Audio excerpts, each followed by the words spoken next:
Kalau kamu ingin memperlambat atau mempercepat cerita, kamu tinggal mengklik di titik 3 yang berada di sudut kanan sebelah atas. Lalu klik playback atau pemutara dan pilih kecepatan yang kamu inginkan. Hai, apa kabar pendengar cerita horor? Selamat datang di channel aku. Klik tombol like sebelum menonton, dan jangan lupa subscribe, agar saya lebih rajin upload video-video cerita hantu lainnya. Kali ini aku akan bercerita, cerita horor yang berjudul Ada yang Memanggilku Setiap Malam. Kisah nyata dari temanku. Assalamualaikum, masih dengan Nindi di sini. Kali ini aku dapat cerita dari narasumber, panggil saja dia Via. Oh iya, nama aku samarkan, meskipun narasumber mempersilahkan untuk menyebut nama aslinya. Tapi buat aku Big No ya, privasi tetap privasi. Oke lanjut. Bentar, ada beberapa tambahan dari narasumber, sekalian nunggu rame dulu wajah terbalik.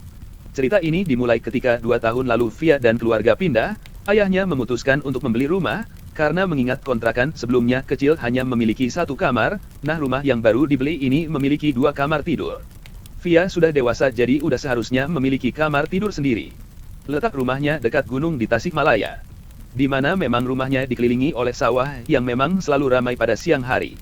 Ya ramai, karena letaknya persis di sebelah jalan utama, dan seberangnya ada hamparan sawah yang begitu lebarnya. Bagian belakang rumah ada sebuah pekarangan yang memang sangat sepi. Malam pertama di rumah itu Via tidur sendiri, karena Iza, adiknya masih ingin tidur bersama ibu dan ayahnya, denah rumah dari narasumber. Malam itu Via terbangun karena mendengar sayup-sayup dari ruang tengah ada yang memanggil namanya, suaranya asing di telinganya. Via ketakutan dan berusaha memejamkan mata. Sembunyi di balik selimut sampai ketiduran. Saat siang hari, Via dan Iza sedang menonton TV. Via sedikit tidak nyaman sebenarnya dengan rumah barunya itu, dan Via tiba-tiba pergi ke ruang tamu menemui ibunya. Sedangkan ayahnya sedang kerja. Beberapa saat setelah Via pergi, secara tiba-tiba Iza, adiknya yang saat itu duduk di kelas 1 SD, berteriak dengan sangat keras. Sontak ibunya yang ada di ruang tamu berlari menuju Iza. "Kunaon ade? Nah gogrowokan?" tanya ibunya. "Kenapa ade? Kenapa teriak?" "Itu mah, ayah jalmi hideung molotot ngagupayan, nganggo acuk bodas ningalikan wae, dede siun mah. Itu mah, ada orang hitam melotot lambai-lambai, pakai baju putih ngeliatin terus. Dedek takut mah. Di mana DTU ayah? Di mana adek gak ada? Itu natangkal jambu. Itu di pohon jambu." Jadi, posisi ruang tengah dan pohon jambu itu hanya dipisahkan oleh tembok dan jendela yang cukup besar. Sesaat setelah Iza mengatakan di pohon jambu, ibunya langsung mengecek jendela yang memang langsung terlihat pohon jambunya. "Mana dek, teu ayah nanaon ge?" "Mana dek, gak ada apa-apa kok," sangkal ibunya. Iza hanya diam dan tak berbicara apapun. Beberapa hari setelahnya, Iza sedang bermain batu di dekat sawah di seberang jalan. Kebiasaan ibu adalah memandikan anaknya sebelum jam 4 sore, dan waktu menunjukkan pukul 3:30 saat itu. "Dek uwi, ibak heula enggal. Dek pulang, mandi dulu ayo," teriak ibunya dari teras rumah. "Kelama. Dedek nuju ameng sareng rerencangan." "Nanti mak. Dedek lagi mainan sama temen dedek," jawab Iza dengan polosnya. "Hah budak teh, babaturan?" Iza nuju nyali rage. "Hah nih anak, temen. Iza kan lagi sendirian," gumam ibunya. "Via punten de Iza ajak uwi piwarang ibak. Via tolong de Iza ajak pulang dulu suruh mandi," teriak ibunya ke Via yang posisinya memang sedang dalam rumah. "Muhun mah." "Iya mah," jawab Via sambil berjalan ke teras untuk memanggil Iza. "Dedek enggal uwi ibak heula. Dedek ayo pulang mandi dulu," teriak Via sesaat sampai di teras rumah. Dengan berlari Iza menghampiri kakaknya dan berbisik. "Kela teteh dedek nuju ameng sareng rerencangan. Sebentar kakak dedek lagi mainan sama teman dedek." Saat melihat ke seberang jalan, Via tak melihat apapun di sana. Dengan santai Via bertanya lagi. "Mana rerencangan nah? Teu ayah ge? Mana temannya? Gak ada gitu kok.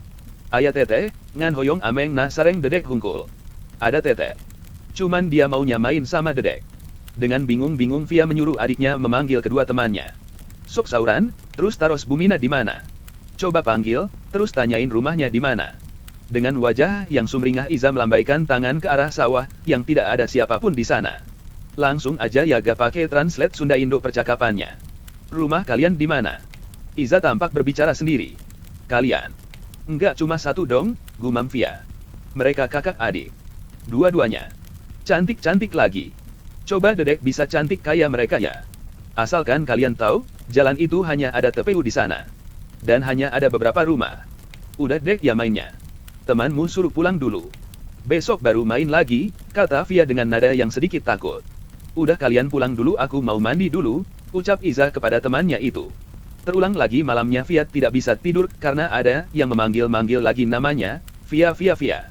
Jantungnya berdebar, keringat dingin, sambil berusaha memejamkan mata agar tertidur seperti malam sebelumnya, tapi kali ini dia bangun karena mendengar suara ayahnya. Dan benar saja. Tepat jam 2 pagi, yang notabene hari esok setelah sekarang, adiknya Iza ini yang sedang tidur bersama ibu dan ayahnya tiba-tiba bangun dan membuka kunci pintu depan. Sontak ibu dan ayahnya langsung bangun mengikuti Iza. "Dedek ngapain?" tanya ayahnya. "Itu Dedek udah ditunggu sama teman Dedek yang tadi siang," jawab Iza dengan polosnya. Ayahnya yang langsung menutup pintu karena tidak melihat siapa-siapa di sana langsung membentak Iza. "Main apaan sih? Ini masih malam." Iza menangis karena dibentak ayahnya. Dan karena tidak bisa bertemu dengan kawannya itu. Via minta diadakan pengajian di rumah. Via cerita ke ayahnya tiap malam gak bisa tidur karena sering kali ada yang manggil-manggil namanya. 2. "Kak, itu teman aku mau ngajak main kakak," sahut Iza. Semua bengong dan malam itu mereka tidur berempat di kamar belakang. Karena tiap malam tidur dempet-dempetan, akhirnya orang tuanya memutuskan untuk mengadakan pengajian. Setelah diadakan pengajian gangguan manggil-manggil tengah malam jadi gak ada katanya guys, Iza pun berani tidur berdua dengan Via di kamar depan. Tapi belum berakhir. Ceritanya tibalah libur panjang, akhirnya mereka berdua, Via dan Iza, meminta kepada ibunya dikirim ke rumah nenek untuk berlibur, dan menginap di sana untuk beberapa hari. Sebenarnya pun rumah neneknya dikelilingi oleh pekarangan yang memang cukup menyeramkan. Saat sedang makan di depan teras berdua dengan Via, Iza berulah lagi. Di teras di mana ada pohon belimbing di situ, Iza kembali berbisik ke Via. "Kak, ada orang tinggi hitam besar. Tuh di pohon belimbing." Sontak Via kaget sekaligus takut. Lalu Via membawa Iza ke dalam rumah untuk diamankan dari mereka. Anak kecil memang masih polos. Dan ini masih lanjut loh. Ada sebuah kejadian lagi. Dan ini menyangkut temanku lagi, sebut saja Dila, kebetulan Via dan Dila sepupuan. Jadi story ini dari dua narasumber sekaligus guys. Ya. Bertahun-tahun setelah kejadian tersebut. Tepatnya lebaran tahun ini. Keluarganya Via mampir ke rumah Dila untuk sekedar silaturahmi. Yap, Iza yang sudah menduduki kelas 3 SD di sekolahnya kembali membuat ulah. Kali ini di rumah Dila.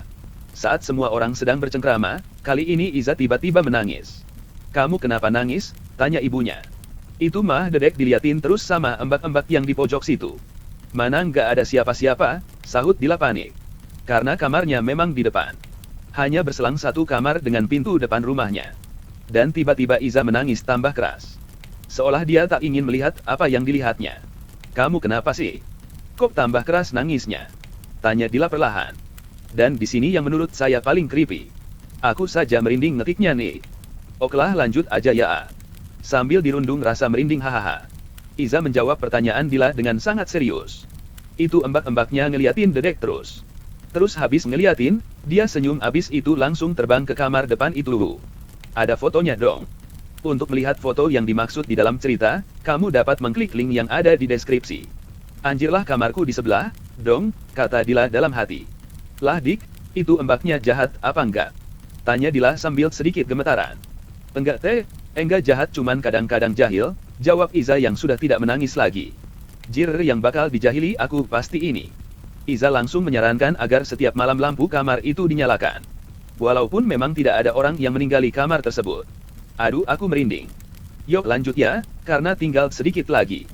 Nah setelah mendapat saran dari Iza, Dila dan keluarganya memang selalu menyalakan lampu di kamar tersebut. Sampai pada suatu malam, Dila sendiri di rumahnya. Ibunya dinas ke Bandung dan ayahnya pergi bekerja.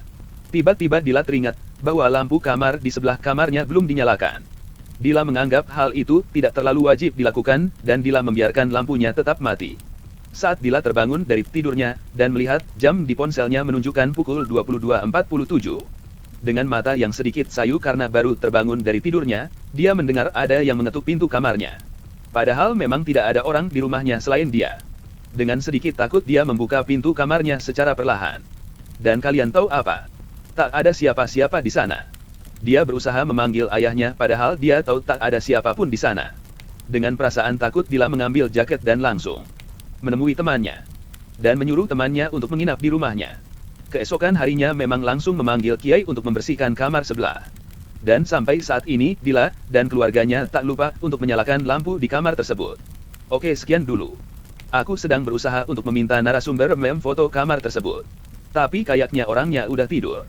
Kalau besok dapat aku langsung upload deh. Terima kasih yang sudah membaca. Maaf kalau ada typo dan kata-kata yang gak mengenakan. Apapun kejadiannya, percayalah Allah selalu melindungi kita dari manapun. Makasih.